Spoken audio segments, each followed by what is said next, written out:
కోడిపందాల బరివద్దను ఎక్కడ ఉమ్మడి పశ్చిమ గోదావరి జిల్లా వ్యాప్తంగా ఎక్కడా లేని విధంగా మహిళలకి ఇక్కడ అగ్రస్థానం ఇచ్చారని చెప్పుకోవచ్చు. మహిళలు కానీ కుటుంబ సభ్యులతో ఎవరన్నా వస్తే మాత్రం ముందుకు పిలుస్తున్నారు, వారికి సపరేట్గా గ్యాలరీల్లో కూర్చోబెడుతున్నారు, వారికి ఇబ్బంది లేకుండా. ఎందుకంటే ప్రతి చోట కూడా పందెరాయిలు తోసుకు వచ్చేస్తుంటారు, కోడి పందాలు కనపడకుండా మహిళలు చాలా ఇబ్బందులు పడుతూ ఉంటారు. ఊరికి అక్కడికి వచ్చి ఏదో చూసామా వెళ్ళిపోయామా అన్నట్లే ఉంటారు. కానీ ఇక్కడ నిర్వాహకులు మాత్రం కొంత వినూత్నంగా ఆలోచించారని చెప్పుకోవచ్చు. మొత్తం మీరు చూస్తున్న గ్యాలరీలన్నింటిలో కూడా మహిళలు ఇక్కడ స్వేచ్ఛగా దొరుకుతున్నారు. ఇంచుమించుగా మహిళలే కోడి పందాలు వేస్తున్నారా అన్న ఫీలింగ్ ఇక్కడ వస్తుందనే చెప్పుకోవచ్చు. కుటుంబ సమేతంగా ఏదో సినిమాకు వచ్చినట్లో లేకపోతే పార్క్ వచ్చినట్లో ఈ విధంగా మొత్తం ఇంటిల్లు పాది పండుగ సందర్భంగా, సంక్రాంతి పండుగ సందర్భంగా ఇక్కడికి చేరుకున్నారనే చెప్పుకోవచ్చు. సో అసలు నిర్వాహకులు ఏ విధంగా ఈ ఏర్పాట్లు చేశారు, నిర్వాహకులకి ఈ ఆలోచన అలా వచ్చింది. ఎందుకంటే ప్రతిదీ కూడా వ్యాపారాత్మకంగా అయిపోయింది. అసలు ఉమ్మడి పశ్చిమ గోదావరి జిల్లాలో కోడి పందాలు అంటేనే లక్షలాది రూపాయలు చేతులు మారుతాయి, భారీగా బెట్టింగ్ జరుగుద్ది అంటున్న ఈ తరుణంలో అసలు నిర్వాహకులు ఏ విధంగా ఏర్పాటు చేసిన చర్మల చంద్రశేఖర్ ఉన్నారు మనతో. సరే ఏంటి, కోట్లాది రూపాయలు లక్షలాది రూపాయలు చేతులు మారుతాయి, తోసుకు వెళ్ళిపోతారు, బెట్టింగ్ అంటే గొడవలు నానా హంగామా ఉంటుంది. మీరింత ప్రశాంతంగా ఇక్కడ అసలు ఈ ఆలోచన ఎలా వచ్చింది, ఏ విధంగా ఏర్పాటు చేశారు? సంక్రాంతి అంటేనే మన తెలుగు సాంప్రదాయాలకి సంస్కృతులకి నిలయం. అటువంటి సాంప్రదాయాలని సంస్కృతుల్ని భావితరాలకి మన పూర్వీకులు మన జీవన విధానం ఏ విధంగా ఉండేది, మన జీవన విధానంలో భాగమైనటువంటి వ్యవసాయం, ప్రధాన వృత్తి వ్యవసాయం ద్వారా మన పూర్వీకులందరూ కూడా ఏ విధంగా ముందుకెళ్ళాం. మనం ఈ ఆధునిక యుగంలో పల్లెల నుంచి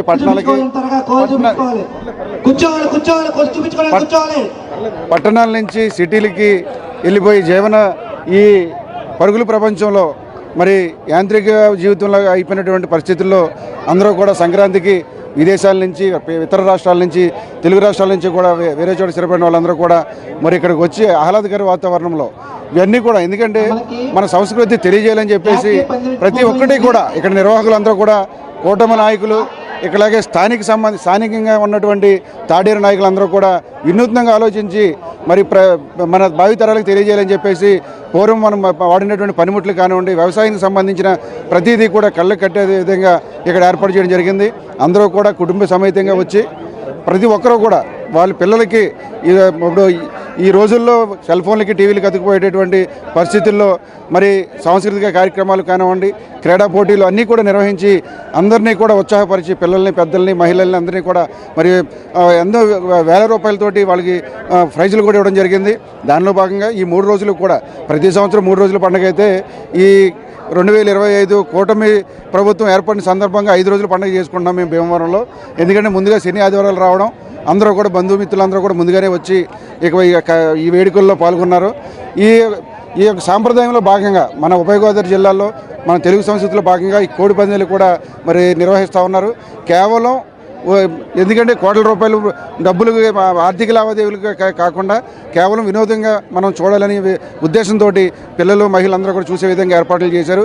ఇక్కడ కేవలం వినోదం కోసం మాత్రమే ఇవన్నీ కూడా ఏర్పాట్లు చేశారు. జనసేన పార్టీ నేత ఉన్నారు బండి రమేష్ తాడేరు, ఏంటి సార్ ఎన్ని కోట్ల రూపాయల మేర ఇక్కడ చేతులు మారుతున్నాయి, ఏంటి మీరు ఒక ఫ్యామిలీ ఓరియంటేషన్లో పెట్టారు, ఖర్చు నిర్వహణ ఎలా? మరి మీరు వేరే చోటకి వెళ్ళి వేయవలసిన డైలాగ్ ఇక్కడ వేస్తున్నారు కాదు, మీరు వేస్తున్నారు. కాకపోతే ఇక్కడ మీరు స్టార్టింగ్ నుంచి చూస్తే మీ యొక్క సాంప్రదాయబద్ధంగా పూర్వం విలేజ్ వాతావరణం ఎలా ఉంటుందో ఆ కల్చర్ అంతా ఇక్కడ ఆ థీమ్ తీసుకొచ్చి మేము చేస్తున్నాం.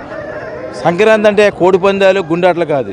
మా తాడేరు వచ్చి ఎవరినన్నా మీరు చూడండి, ప్రతిది కూడా చిన్నతనంలో మనం ఎలా ఆడుకున్నా కానీ మడత మంచం కానించేసి మన రాగి బిందులు కానివ్వండి, ఆవు దూడలో మన ఇల్లు అలుకుతాం, ఏమంటే పేడ మన ఆవుతోటి పేడతో అలికి ముగ్గులు పెడతాం, కానీ ఎంతో సాంప్రదాయంగా వచ్చేసాం.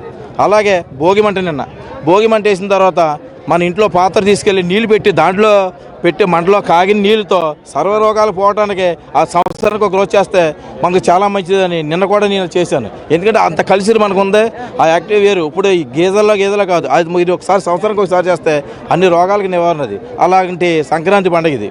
ఎందుకంటే మహిళలకి ప్రత్యేకంగా స్థానం కల్పించాలని ఎందుకు అనిపించింది మీకు? ఇప్పుడు మీరు చూడండి, ఎవరు చూసినా ఎవరి చేతిలోనే సెల్, ఒక ల్యాప్టాప్, అటువంటి కల్చర్ కాదు ఇది. మన పూర్వం కల్చర్ ఎలా ఉన్నది, ఇలా ఉన్నది అప్పుడు బంధుత్వం అంటే ఎలా ఉంటుంది, అక్క చెల్లెలు అంటే ఏంటి, ఆడబడుసులు అంటే ఏంటి, అన్నదమ్ములు అంటే ఏంటి, పండగ అంటే ఎలా ఉంటుంది, పాత రోజులు తీసుకుని ఉండాలి, టీంలో ఉండాలి. మా తాడేరు నుంచి కానీ బీవర్ నుంచి కానీ అందరూ కూడా ఫ్రెండ్స్ అందరూ కలిపి ఇలా చేసాము. ఏంటండి మరి ఖర్చు నిర్వహణ ఎలాగా, డబ్బు ఏంటి పరిస్థితి, ఎన్ని లక్షల్లో పందాలు జరుగుతున్నాయి, లేకపోతే కత్తి కట్టి పందాలు వేస్తున్నారా, కత్తి లేకుండా వేస్తున్నారా, సాంప్రదాయ కోడి పందాలా, ఎట్లా ఇది? అంటే అది సంక్రాంతికి అంటే చిన్న సాంప్రదాయం ఉంటుంది, అది సాంప్రదాయాన్ని ఎవరు పాడు చేయకూడదు. కోడి పందాలు ఉంటాయి, అది ఇక్కడ అలా ఉండే ఎక్కువ కాదు, మాకు సాంప్రదాయ పద్ధతులకే ఎక్కువ ఉన్నాయి ఇక్కడ. ఏంటండి ఇక్కడ ఏ కార్యక్రమాలు ఏర్పాటు చేశారు ఈ పండగ 3 రోజుల పాటు కూడా? చంద్రశేఖర్ గారు 5 రోజులు ఇవ్వాలంటున్నారు. సో అసలు ఏంటి ఇక్కడ పరిస్థితి ఏ విధంగా ఉంది? మాకు ఇక్కడ సంక్రాంతి మాకు 13వ తారీఖు నుంచి ఇక్కడ సంక్రాంతి స్టార్ట్ అయితే మాకు తాడేరులో ఆల్రెడీ 3 రోజుల ముందు నుంచి కూడా సంక్రాంతి స్టార్ట్ అయ్యింది. మరి వచ్చిన ప్రతి ఒక్కరికి కూడా సాంస్కృతిక కార్యక్రమాలు, ఆటల పోటీలు, మహిళలకు, చిన్నలకి, పెద్దకి అందరికీ కూడా మంచి సాంప్రదాయ పద్ధతిలో కార్యక్రమాలు ఏర్పాటు చేసాం. మన తెలుగు వారికి ప్రతి కూడా ముఖ్యంగా సంవత్సరానికి అనేక పండుగలు వస్తూ వెళ్తూ ఉంటాయి.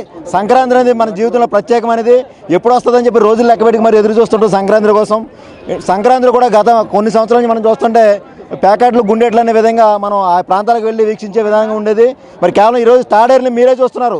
మరి కుటుంబ సమేతంగా వచ్చి మహిళలు రాత్రి 10-11 వరకు వీక్షించి ఎంతో ఆనందకరంగా ఒక ఆహ్లాదకర వాతావరణంలో మన ఇలా సంక్రాంతి అనేది మన ప్రకృతికి, మనిషికి ఒక అనుబంధం, సంబంధం ఉంది, ఉన్నాడింది. అటువంటి నాగరికతని ఇప్పుడు రేటు సమాజానికి, పిల్లలకి కూడా ఆ వ్యవహారం తెలియట్లేదు. ఆ విధానం గతంలో మనం ఎలాగ బతికమనేది కూడా అన్నీ కూడా ఒక సెట్టింగ్ ద్వారా రైతులు అలా బతికారు అనేది, ఇతరత్ర మనకి గోవులు, అలాగే ఆవులు కూడా మనకి మనిషి జీవితంలో ఎలా ఉపయోగపడింది అనేది తెలియపరచడం కోసం ఈ సాంప్రదాయం కనుమరుగైపోతుంటే అదంతా గుర్తు చేసే విధానంగా మీ ఒక భారీ సెట్టింగ్ వేసి ఈ రోజుని ప్రజలందరికీ కూడా ఏర్పాటు చేసి, అలాగే వచ్చిన వాళ్ళందరూ కూడా పూర్తిగా ఆహ్లాదంగా అందరినీ కూడా రిసీవ్ చేసుకోవడం కానీ, అలాగే భోజనాలు పెట్టడం విషయంలో కానీ ఎక్కడ తగ్గకుండా చక్కగా ఏర్పాటు చేయడం జరిగిందండి.